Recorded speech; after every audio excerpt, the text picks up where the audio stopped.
आपने एक आदमी के साथ एग्रीमेंट किया, अब वो वहाँ चोरी की रेत जो था वो कर रहा था, अब आप उसके बदले में अपना पोजीशन वापस चाहते हैं। उसने वहां पर उसने वहाँ पे इलीगल काम किया, उसके चक्कर में आपकी जमीन फंस गई। नहीं सर, अब वो जो सीज की कलेक्टर साहब ने वो जो माइनिंग ऑफिसर ने वो रेत सैंड है वहीं पर रखी हुई है सर। रखी वो रहेगी ना। लेट कलेक्टर ने आपसे जब्त किया क्या? नहीं सर, मेरे नहीं किया। जी। जब वो खाली करेगा तो पोजीशन किसको देगा? आपको। हमको तो इतना ही मालूम है कि हवा में दो ही लोग उड़ते हैं सर, जिनके पैरों में जमीन नहीं होती है या नहीं सर, जिनके पैसा पास पैसा समय की बहुत कीमत होती है, जी, तो वो फिर वो बाई रोड के बजाय बाई प्लेन जाते हैं। मेरी गुजारिश, चीज हुई है। वो रेत उठा के दे देना सर मेरा। आपको कब्जा मैं नहीं दिला सकता। आप चाहते हैं मुझे वापस कब्जा दें, कलेक्टर आपको कब्जा नहीं देगा। फिर आप कहेंगे कि हम तो प्राइवेट आदमी से ले लेंगे, आप डब्ल्यूपी में नहीं ले पाएंगे, आपको सिविल कोर्ट में जाके लेना पड़ेगा। रेत का भंडारण करने के लिए मतलब आपको मालूम था रेत का भंडारण किया जाएगा यहाँ पे, और पेट्रोलियम का जबरदस्ती आपने बीच में डाल रखा। Your Lordship, in the petition is that I'm owner of agricultural land and I have given a land to private respondent for storage of a sand by agreement. Now, but that agreement has been lapsed. तो civil court file करो for recovery of. नहीं sir, वो भी नहीं है sir. वो ये कह रहे हैं कि वहाँ जो जिसके लिए पर्पस के लिए दिया गया था for storage of a sand, that was seized by the collector. Company भी चलेगी ना, कलेक्टर इज हैविंग द जमीन थोड़े सीज करता हो। नहीं सर, तो वो हमारी जमीन पे रखी हुई ना सर। अब ना कर ले। तो सर मैं I am not against that. You are claiming relief against number 4. Not for the collector sir, वो रिमूव कर लेना वहां से sand that was seized by the collector. Whatever it is.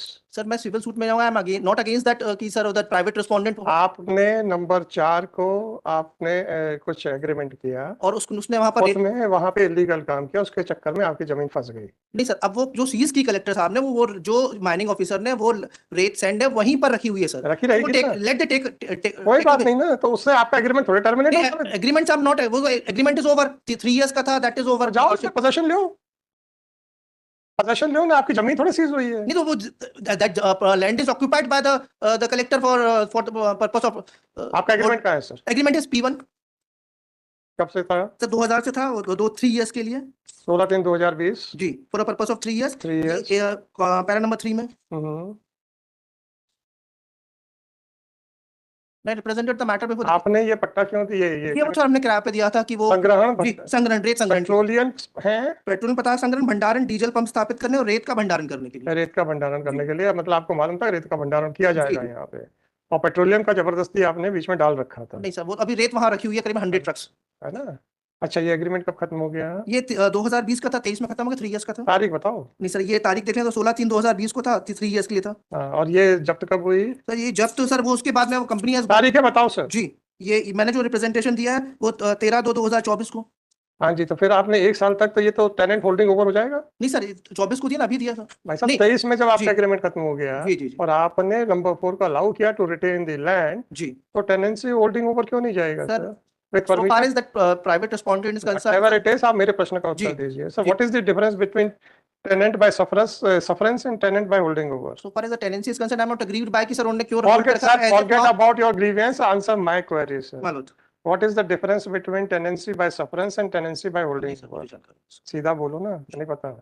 आपने नंबर 4 को अलाउ किया to continue even after the agreement period was over, बस holding over में चला जाएगा। What had happened, my lord? मैं इसको पढ़ ले sir. I approached before that the tenant, उन्होंने कहा कि that वो सीज करके वहां पर रेत रखी हुई है। ये इसको देख, इसको आप सिविल सूट फाइल करो ना, मैं कहता हूं sir. I am not against my tenant। उसको पहले हटाओ, R4 से हटाओ। मैं अलग करता हूं at your risk and cost. यहीं काटो, फिर उसके बाद मैं जजमेंट दे रहा हूँ। अभी काटो, अभी मैं अभी जजमेंट दे रहा हूँ। मैं अभी जजमेंट दे रहा हूँ सर, काट दीजिए। सोच लीजिएगा 10 बार पहले, इतनी आसानी में जोश में मत काम कीजिएगा। और मैं आपको जब ऑर्डर आएगा तो आपको कॉन्सिक्वेंसेस समझ में आएंगे कि आपके काटने के बाद क्या किया है। सुनिए सर, प्लीज सर, सोच लो फिर से, काटना है उसका नाम कि नहीं काटना है। सुन तो लीजिए, काटना है कि नहीं? मेरी व्यथा एक मिनट, व्यथा तो हम सुन लेंगे, पहले बताओ काटना है कि नहीं काटना है। अब बताओ व्यथा है सर। ये जो प्राइवेट कंपनी है, इसे सब्सिक्वेंटली किसी और को दे दिया, जो मैंने अभ्यावेदन में दिया वो मिल ही नहीं रहा सर वहां पर। उनका टर्म ओवर हो गया। अब वो रेत जो है सर 100 ट्रक्स प्राइवेट में किसको दे दिया? किसी और। मैं एक मिनट पढ़ देता हूं। चलो बेटा, सारे जी, सारे मैं आपको पैरा नंबर 13 बता देता हूं सर, जो हमारा रिप्रेजेंटेशन है। एनेक्सर P2 पेज नंबर 13, चौथी 5वीं लाइन है सर, वो हिंदी में जो हाथ से लिखा है। ना ही रेत उठाया जा रहा है, मैंने खेत में करीब 100 ट्रक रेत का भंडारण है। विषय कंपनी संपर्क करने पर वो कहना है कि उनका पेमेंट धनलक्ष्मी कंपनी करेगी। धनलक्ष्मी संपर्क करने पर धनलक्ष्मी वाले कहते हैं कि आपके खेत में रेत जब्त है, जब तक कलेक्टर महोदय आदेश नहीं करेंगे कुछ नहीं किया जा सकता। अफसर कलेक्टर और माइनिंग ऑफिसर के सामने हमने प्रेजेंटेशन दिया कि सर वो रेत वहां से उठा लें, आपने जब्त की हुई है, ताकि मैं खेती कर सकूं। मेरा कोई बात डिमांड नहीं सर इतना ही है सर। प्राइवेट आदमी के खिलाफ फाइल कीजिए सूट। नहीं sir, I am not agree sir कि मत कीजिएगा, मैं that has not been seized by कोई बात नहीं, कोई बात नहीं, कोई बात नहीं सर। आपको हम जमीन ना दिलाएंगे। ये जो शॉर्टकट है ना सर, ये नहीं चलेगा। Shortcut sir, there is no shortcut. आपकी फाइंडिंग थोड़ी चाहिए मेरे को, तो मेरी मैं तो मौका दे रहा हूँ आपको, आपका वर्डिक्ट नहीं चाहिए मेरे जी, को। मेरी ग्रीवांस आपको वर्डिक्ट नहीं चाहिए मेरे को सर। आपने एक आदमी के साथ एग्रीमेंट किया, अब वो वहां चोरी की रेत जो था वो कर रहा था, अब आप उसके बदले में अपना पोजीशन वापस चाहते हैं। कलेक्टर ने आपसे जब्त किया क्या? नहीं सर, मेरे नहीं किया। जब वो खाली करेगा तो पोजीशन किसको देगा? आपको? क्या आपका और कलेक्टर के बीच में whether there is any privity of contract? Then he will return back the possession to the person from whom रेत का देना सर पोजीशन, मेरी प्रॉपर्टी तो आप होगा ना। Send Whatever it may be, sir, you have a grievance. I am not claiming 10713/2024. This petition under Article 226 of Constitution of Your India. Lordship, if I claim about the sand which was laying on the field, मैंने आपसे जब आपने इतनी आसानी से हमारी बात को काट दिया है तो let me dictate the order. जब मैं आपको कुछ जवाब देने के लिए अपने डाउट्स शेयर कर रहा हूं तो आपने हवा में उड़ा दिया, तो उड़ा दिया सर।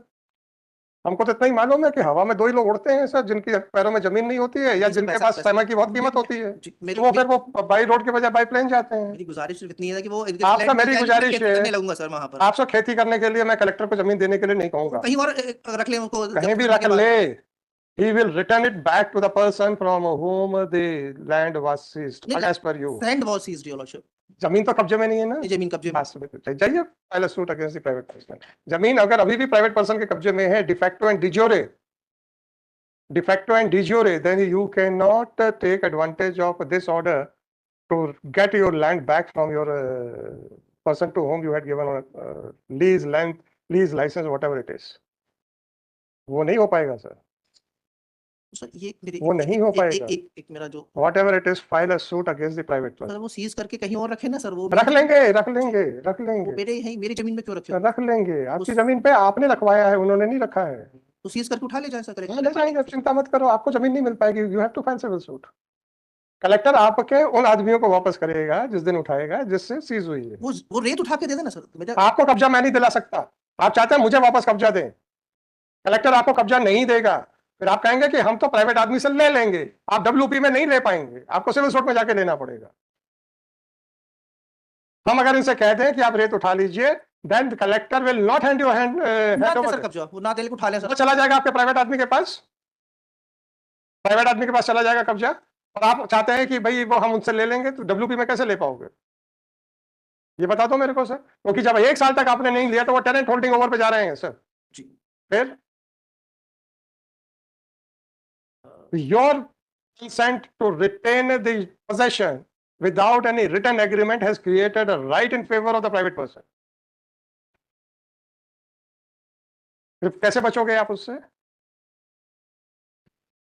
आपने कहीं लिखा है कि मैंने ये 1.5 लाख रुपए हर 6 महीने के बाद नहीं लिए, even after the period of agreement was over? So far that is not mentioned. वहां पे तो आप वर्बली 1.5 लाख रुपए 6 महीने में ले रहे थे उनसे। Whatever it may be, it is none of my business. नहीं सर, वो What I am saying is that once you permitted the tenant to continue even after the period of tenancy was over, whether some right would accrue in favor of the tenant or not, that is the only question.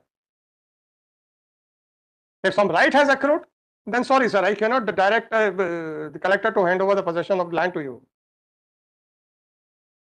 आपको civil suit में ही जाकर appreciate नहीं, आप मेरे प्रश्नों का उत्तर दीजिए। So far as possession, ये possession भी अपने पास में रखे रहे, वहाँ वो जो possession आपको नहीं चाहिए? नहीं सर, वहाँ रेत अभी आपने कहा कि possession अपने पास रखे रहे, रेत उठा लेंगे। नहीं अभी आपने कहा possession अपने पास उसको देते हैं सर, उसका जो हमारा टेनेंट है सर, वो जाने। आप सिविल सूट फाइल कीजिए, उसके खिलाफ डैमेजेस क्लेम कीजिए, आप उसके खिलाफ still remains your lordship, my lordship to appreciate कि अगर any articles was seized by any of the officer under भाई साहब, आप दो प्राइवेट लोगों के बीच की पिटीशन को 226 में लेके आए। अगर इनसे कहता हूं कि आप पोजेशन आप अपने रेत हटा लीजिए, नो प्रॉब्लम जी, पोजेशन देंगे ये प्राइवेट आदमी को, उसके बाद क्या करोगे इस पिटीशन में? क्या करोगे आप पोजेशन में? आपका रिलीफ क्लॉज क्या है देख लेते हैं।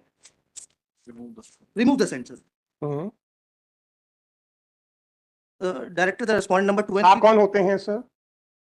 यहाँ से हटाइए। So that property belongs to me and that आप सिविल सूट फाइल करो ना डैमेजेस के लिए कि तुम्हारी बुरी हरकतों के करके मेरी प्रॉपर्टी फंसी हुई है। यार ये तो बड़ा अच्छा काम हो गया। ये तो बहुत अच्छा काम हो गया है सब। ये तो एक नया रास्ता निकल आएगा। एक एग्रीमेंट करो और सब सब दुष्कर्म करो वहां पे, और जब प्रॉपर्टी फंस जाए तो लैंडलॉर्ड आ जाएगा सामने, क्या सब छोड़ दो? क्यों छोड़ दो भाई? और अगर छोड़ दो तो उनके दुष्कर्मों के लिए आपकी कंसेंट क्यों ना मान ली जाए for prosecuting you also? You had provided in the land for storage of petroleum products as well as the sand. आपने कभी उसका माइनिंग लीज का देखा था कभी? आपने उसकी रॉयल्टी की रसीदें देखी थी कभी? और you have facilitated a person who was involved in theft of sand to store the sand on your land. If you had facilitated, how can you say that you are an innocent person? आपको पता हो कि ये सामान चोरी का है, suppose मुझे मालूम है, आपके ऊपर नहीं लाऊंगा, मुझे पता हो ये सामान चोरी का है और मैं कह दूं मेरे घर में रख दो, will it not be an offense? Definitely it's not. और अगर कोई एक आदमी आए कि साहब मैं आपको आपसे सामान आपका मकान किराए से लेना चाहता हूँ, मुझे सामान रखना है अपना, तो क्या हम ये प्लीड करें कि सर हम तो बड़े शरीफ थे, हमको हमें तो पैसे से मतलब था, हमें क्या लेना देना कि वो चोरी कर रहा है कि क्या कर रहा है? आप तो अपने आप को ईमानदार और निर्दोष मान के पिटीशन लगा रहे हो भाई। और अगर ये निकल आया कि ये चोरी में आपके पूरी नॉलेज थी, सब कुछ ठीक थे, आपको क्या लगता है कि गांगुली साहब ये सलाह नहीं देंगे कि इसको भी एक्यूज बना दो, झंझट खत्म? बनना हो तो बताओ सर, हम ये भी लिखा देंगे हमें नहीं मालूम कि ये illegally excavated sand was stored on your land with your knowledge or without your knowledge, but since by agreement you had permitted him to store sand, therefore impliedly you had a knowledge. Otherwise it was obligatory on your part to verify whether it has been legally excavated or not. क्या करोगे इस observation में आ जाएगा तो? और अगर एक कोई एक्यूज की जमीन, क्या अपनी जमीन को छुटकारा पा सकता है इतनी आसानी से? रोज डंपर आके वहां पे रेत गिर रही है, आप कहते हैं हमें पता ही नहीं कुछ भी। ये तो है, आंख बंद कर ली आपने। ये तो सर मैं कौन सा बिजनेसमैन है सर जिसके यहाँ पे रोज डंपर आके गिरते हैं? फार्मर, मेरी छोटी सी जमीन थी उसमें मैंने होगा, फार्मर होंगे, but you are not exempted from the criminal acts. अगर गांगुली जी ने सलाह दे दी कलेक्टर साहब को कि भाई साहब ये भी कर दो साथ में, सारा झंझट ही खत्म, क्या करोगे भाई? मुकदमा अलग लड़ते रहोगे? क्या पटा लोगे गांगुली जी? गांगुली जी नहीं पटते, वो नहीं पटेंगे। 10713/2024। तब हम सब कुछ चीजें ओपनली नहीं बोलते हैं ताकि गांगुली जी को पता ना चल जाए, तो आप हमसे जबरदस्ती बुलवाते हैं। नहीं, आपको एक्यूज बनाने का, एक्यूज बनाने का। वो सही है सर, लेकिन एक इस एंगल से भी देखें सर कि वो is having 1 acre of property was agriculture land, 1 एकड़ की एग्रीकल्चर लैंड की प्रॉपर्टी सर। उस पर सर आपकी जमीन आप कैसे भी इस्तेमाल करें, किसी को कोई आपत्ति नहीं हो सकती है। आप खेती करें, आप उसमें वेयर हाउस बनवाएं, आप कुछ भी करें, पर आपने जब रेत के लिए, पेट्रोलियम प्रोडक्ट के लिए उसको स्टोर करने के लिए दिया है, तो रेत के लिए जब दिया था तो क्या आप अपनी जमीन के ऊपर इलीगल एक्टिविटीज करने के लिए अनुमति दे सकते हैं? सर आप मुझे चेक करना चाहिए था कितना है।